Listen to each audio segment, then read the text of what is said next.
স্বামীর সাথে যখন ঝামেলা চলছিল, যখন ও আমার কোনো কথা শুনতো না, ওর কথাও আমার তেমন ভালো লাগতো না, তখন অনেকেই বলেছিল স্বামীর সাথে বনিবনা না হলে ওকে ছেড়ে দাও, এর চেয়ে কত ভালো ছেলে তুমি পাবে। কারণ আমার একটা ভালো জব ছিল, মাস শেষে মোটা অঙ্কের একটা বেতন পেতাম, আমি দেখতে সুন্দরী ছিলাম এবং শিক্ষিতা।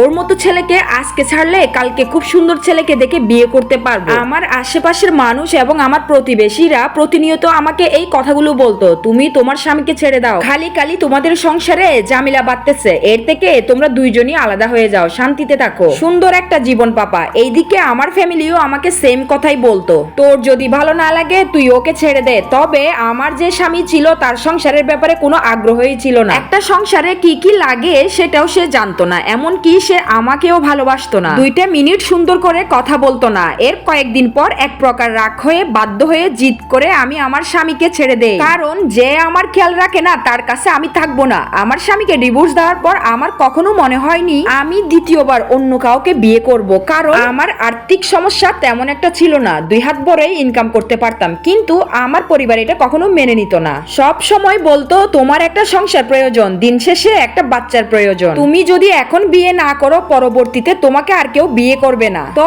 মোটামুটি পরিবারের চাপে কিছুটা আমার সম্মতিতে পরিবারের পছন্দ করা একটা ছেলেকেই আমি দ্বিতীয়বার বিয়ে করি, কিন্তু বাস্তবতা পুরোটাই উল্টো। আমি যতই ভালো জব করি না কেন, দেখতে যতই সুন্দরী হই না কেন, একটা ডিভোর্সি মেয়েকে কেউ ভালোভাবে গ্রহণ করে না, হয় সে পরিবারের চাপে বিয়ে করে, না হলে সমাজ রক্ষার্থে বিয়ে করে। আমাদের বিয়ের প্রথম 3-4 মাস বেশ ভালো গেলেও এখন সে আমাকে প্রতিনিয়ত কোঠা দেয়, আমি ভালো হলে কেন আমার ডিভোর্স হলো, আমি খারাপ, আমি নষ্টা, আমি বদমেজাজি, অনেক কিছু এসব বলে আমাকে অনেক গালমন্দ করে। অনেক সময় সে আমার গায়েও হাত তুলে, কিন্তু আফসোসের ব্যাপার একটাই, যিনি আমার প্রথম স্বামী ছিলেন তার সাথে আমার যতই কথা কাটাকাটি হোক না কেন, সে আজ পর্যন্ত কখনো আমার গায়ে হাত তুলেনি। কিন্তু এই সংসারে আমার সব অপমান সহ্য করে মুখ বুজে সংসার করে যেতে হবে। আমার আগের যে ফ্রিডমটা ছিল এখন আর তা নাই, এখন মনের দিক থেকে বড় হয়ে আর থাকতে পারি না, সব সময় নিজেকে কেমন যেন ছোট মনে হয়, অবহেলিত মনে হয়। এই যন্ত্রণাগুলো এখন আমার প্রতিনিয়ত বুক করতে হচ্ছে। তার থেকেও নরকীয় যন্ত্রণা যদি থাকে সেটা হচ্ছে দ্বিতীয় পুরুষের ছোঁয়ায় প্রথম স্বামীর অনুভূতিগুলো মনে পড়ার মতো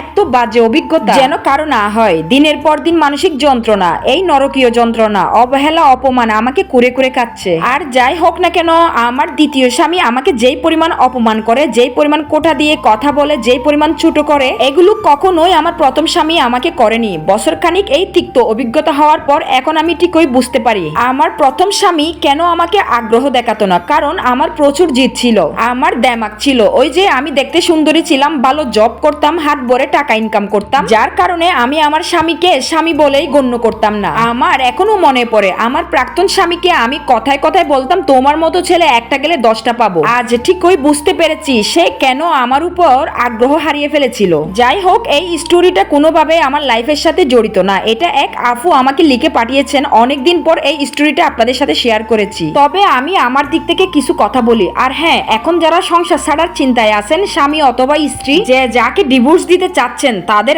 আরো বেশি কথাগুলো কাজে লাগবে। আপনাদের স্বামী স্ত্রীর সম্পর্ক যদি কোনো ভুল বুঝাবুঝি হয়, সম্পর্ক নড়বড় হয়ে যায়, তাহলে নিজেরাই মিটিয়ে ফেলুন। তৃতীয় কোনো ব্যক্তির কাছ থেকে আপনারা দয়া করে পরামর্শ নেবেন না। আজকে এই পর্যন্ত, সবাই ভালো থাকবেন, টাটা, বাই বাই, আল্লাহ হাফেজ।